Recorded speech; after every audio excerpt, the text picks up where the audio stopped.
మీరు నచ్చిన మెచ్చిన డ్రెస్ మీ ముంగిటకే వెంటనే ఆన్లైన్ లో కొలతలిచ్చేయండి. అదెలాగో తెలుసుకోవాలని ఉందా? పూర్తి వివరాలకు చదవండి సాక్షి దినపత్రిక. ఎడతెరిపి లేకుండా కురుస్తూ ఉన్న భారీ వర్షాలతో శ్రీకాకుళం జిల్లా వాసులు అతలాకుతలం అవుతున్నారు.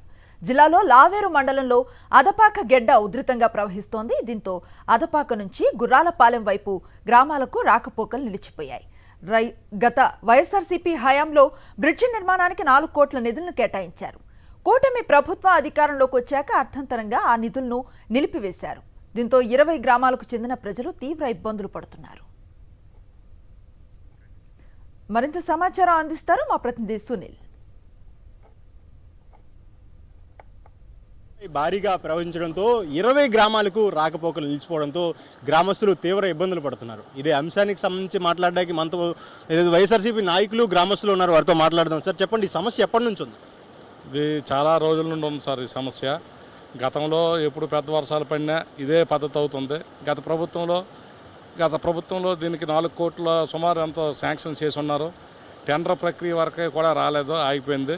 మరి ఈ ప్రభుత్వంలో ఈ 2 పనులు కానీ చేసినట్టుగా అయితే తీవ్ర ఇబ్బంది, ప్రజలకి చాలా ఇబ్బంది పడుతున్నారు. చాలా సౌకర్యాలు కూడా అవుతుంది రోడ్డు వల్ల. మినిమము చిన్న కాజువే లాంటిది, బ్రిడ్జ్ లాంటిది ఏర్పాటు చేయాలా. దీనికి ఈ ప్రభుత్వం దృష్టిలో పెట్టుకొని ఈ రానున్న రోజుల్లో బడ్జెట్లో దీన్ని కేటాయించాలని ఈ ప్రజలందరూ కోరుతున్నారు సార్. అంటే ఇదే ప్రధాన రహదారి. హాస్పిటల్కి వెళ్ళేవారికి కానీ ఏదైనా స్కూళ్ళు కాలేజీలకు వెళ్ళే వాళ్ళ పరిస్థితి ఏంటి? చాలామందికి ఇదే ప్రధాన రహదారి. లోపల ఉన్న గ్రామాలకి మొత్తంకి ఇదే ప్రధాన రహదారి. ఇది తప్పనిసరిగా ఈ బ్రిడ్జ్ అవసరం ఎంతైనా ఉంది. చెప్పండి, ఈ సమస్య ఎప్పటి నుంచి ఉంది? ఈ సమస్య అనేది తరాలుగా వస్తుందండి. మా తాతల నుంచి ఇదే దుర్భర జీవితం అనుభవించారు. మా తండ్రులు కూడా ఇదే దుర్భర జీవితం అనుభవించారు. ప్రజెంట్ మేము కూడా ఇదే దుర్భర జీవితం అనుభవిస్తున్నాం. మా పిల్లలకు కూడా ఇదే పరిస్థితి ఉన్నట్టు ఉందండి. తరాలు మారుతున్నాయి, ప్రభుత్వాలు మారుతున్నాయి, ప్రజాప్రతినిధులు మారుతున్నారు. కానీ మా పరిసర గ్రామాల ప్రజల తలరాతలు మాత్రం మారలేదు సార్. ఇప్పుడు వర్షం పడింది అంటే ప్రాణాలు అరచేతిలో పెట్టుకోవాలి సార్. జనరల్గానే ఈ సీజన్లో పాము కాట్లు అవి ఎక్కువ ఉంటాయండి. మరి వర్షాకాలంలో ఇంకొంచెం అవి ఉధృతంగా ఉంటాయి. పాము కాట్లు కానీ, గర్భిణీ స్త్రీలకు కానీ అత్యవసర వైద్య సదుపాయం ఏది కావాలన్నా గ్రామాల్లో చావటం తప్పించి వేరే మార్గం లేదు సార్. ఈ రహదారి గుండా 108 కానీ ఇటువంటి ఏ వాహనాలు కూడా వెళ్ళటానికి లేదు.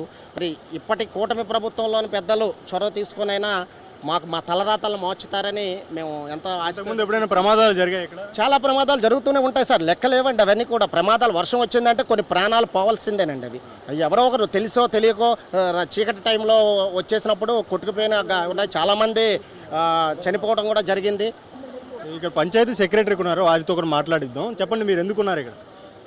దాదాపు నిన్న మార్నింగ్ నుంచి చాలా ఎక్కువ ఉధృతంగా ప్రవేశిస్తుంది. అయితే మాకు ఎంపీడీఓ గారు, MRO sir, next special officer వచ్చి ఉన్నారు. నెక్స్ట్ మన శాసనసభ ఎన్ఈఆర్ గారు కూడా వచ్చి ఉన్నారు.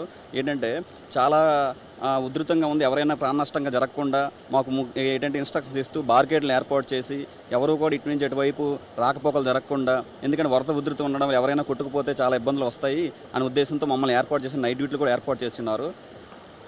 ఈ గ్రామాల్లో రాకపోకలు నిలిచిపోవడంతో తీవ్ర ఇబ్బందులు పడుతున్నామని, ఏదైనా అనారోగ్యం ఏర్పడినా హాస్పిటల్కి వెళ్ళాలన్నా, స్కూళ్ళకు, కాలేజీలకు, ఉద్యోగాలకు, ఆఫీసులకు వెళ్ళాలన్నా తీవ్ర ఇబ్బందులు పడుతున్నామని, ఇప్పటికైనా ప్రభుత్వాలు స్పందించి ఇక్కడ ఏదైతే బ్రిడ్జిని శాంక్షన్ చేసి ఆదుకోవాలని కూడా గ్రామస్తులు కోరుతున్న పరిస్థితి నెలకొంది. కెమెరామెన్ రాజుతో సునీల్, సాక్షి టీవీ, శ్రీకాకుళం.